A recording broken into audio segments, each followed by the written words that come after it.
Hello and welcome back to the Monolithic Wheel series.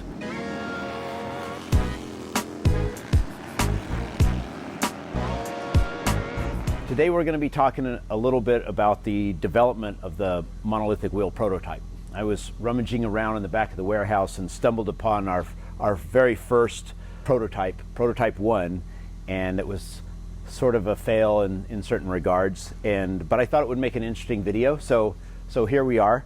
And I just want to show you this wheel here to my right and this one here are both prototype wheels. And before we could make the forging, we needed to present a physical model of what we wanted to build so that the forging company could know sort of how the best way to approach the forging and how to put the grain structure and these kind of elements into the forging design. So we had a couple of options at that point. We could 3D print or we could cut it out of billet aluminum. The latter of the two options is obviously the most expensive, but it yielded a better representative example and one that would be a little bit easier to comprehend, I believe, than trying to attempt 3D printing on this. So we procured 2 blocks of aluminum, 300-pound blocks of aluminum, and they were just big chunks like this. And so we went over to Oscar at TTI and his father and Matt, and we worked with them, and they modeled and programmed this wheel and fixtured the block of aluminum, and they cut this first prototype. And when the prototype came in, it weighed on the 1735, it weighed right at 13 pounds. So this wheel weighs 13 pounds as you see it. And there's still some area to remove material and lighten it a little bit further, but we elected to stop there because it was already considerably over our weight target. So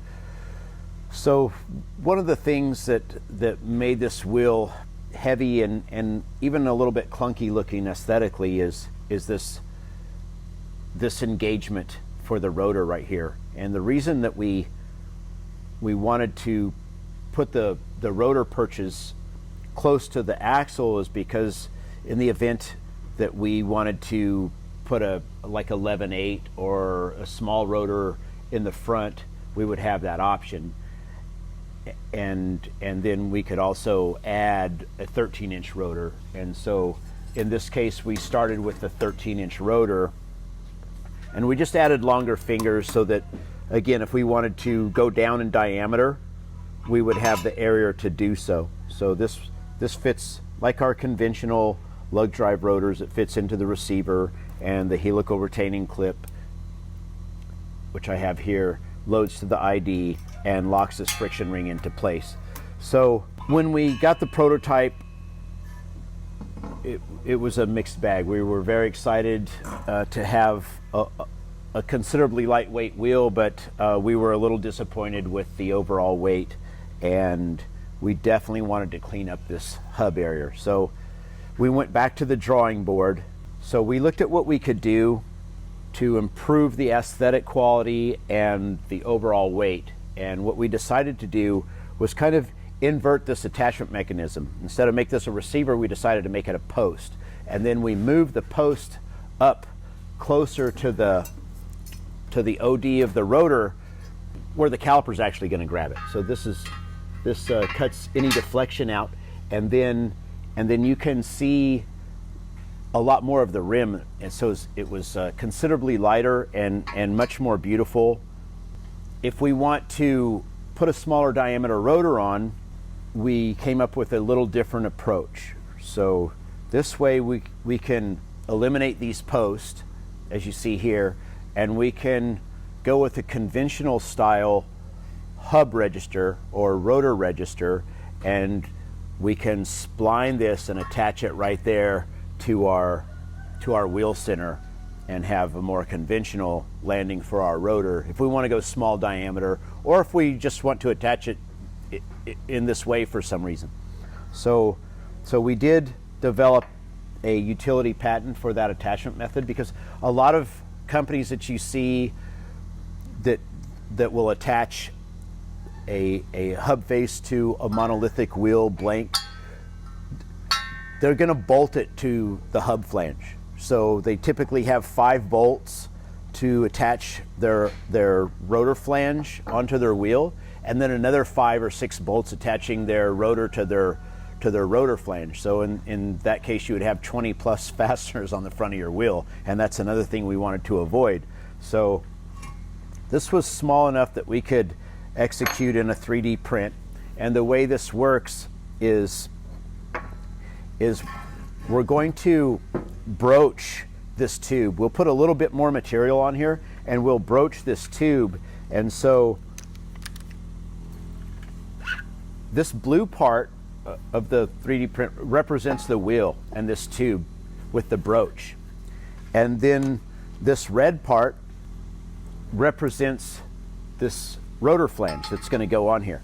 So this way you would have like a 5/1000 interference fit, and you would push this on kind of like you'd push a bearing into a wheel. So you'll push this on hydraulically, and then it's locked there. And so as a final safety mechanism, we'll put a retaining clip right there, and that will lock that on there, and you'll be able to have a splined, beautifully styled hub center with 0 fasteners onto your wheel, and it would look like that when it's finished. And again, these posts are no longer necessary because you can fix your rotor this way.